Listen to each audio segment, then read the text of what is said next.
Na vastidão dos acampamentos militares romanos, a vida de um soldado não era apenas batalhas e treinamentos. Eles também precisavam cuidar de si mesmos, o que incluía preparar suas próprias refeições. Esta é a história de uma noite comum em um acampamento romano, onde um soldado, chamado Marcos, se prepara para o jantar após um longo dia de marchas. Era o final da tarde, o sol se punha no horizonte, tingindo o céu de laranja e roxo. Marcos, um soldado de infantaria veterano, retornava ao acampamento. O cansaço pesava em seus ombros, mas a fome falava mais alto. Ele caminhava lentamente até sua tenda, onde guardava seus pertences. Seus companheiros também estavam se ajeitando, preparando-se para o ritual da comida. Como todo soldado romano, Marcos carregava sua ratione militaris, a ração militar básica composta de cereais, como trigo ou a cevada, legumes secos, um pouco de carne salgada ou defumada e vinho. No entanto, a criatividade era a chave para transformar esses ingredientes simples em uma refeição saborosa. Ele começou a preparar o fogo com pequenos galhos que encontrara pelo caminho.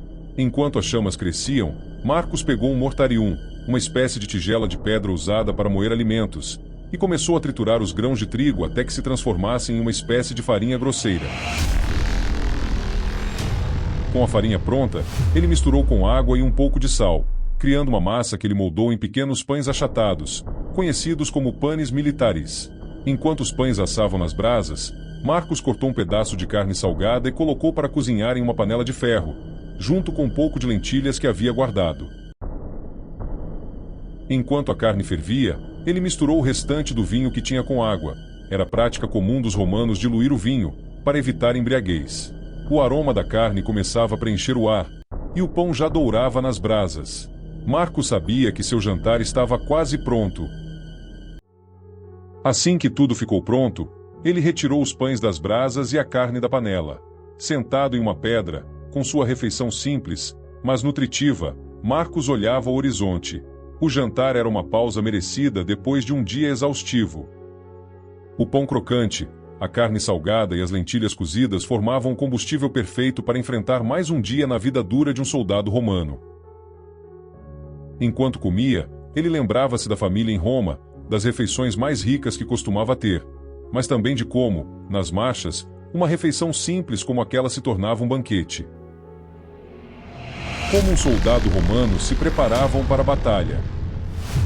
A história começa com o primeiro raio de sol iluminando as encostas de uma colina onde o acampamento romano estava montado. O soldado romano, ao se preparar para a batalha, seguia uma rotina rigorosa, fruto de anos de disciplina e treinamento.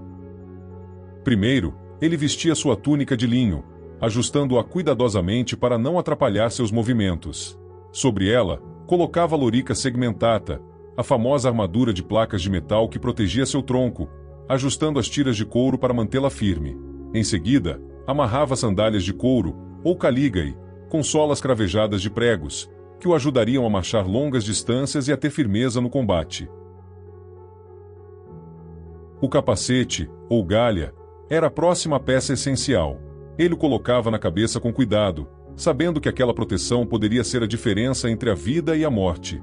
Com a mão firme, ajustava o escudo, o grande escutum retangular, que o protegeria dos ataques inimigos. Seu gládio, a espada curta e letal, já estava na bainha, pendurada ao lado de sua cintura. Ao lado do escudo, seu pilum, uma lança pesada e destrutiva, esperava o momento de ser lançada. Antes de partir, o soldado realizava uma oração silenciosa aos deuses romanos, pedindo proteção e coragem para a batalha. Ele sabia que a vitória dependia não só de sua habilidade, mas também da força coletiva de sua legião.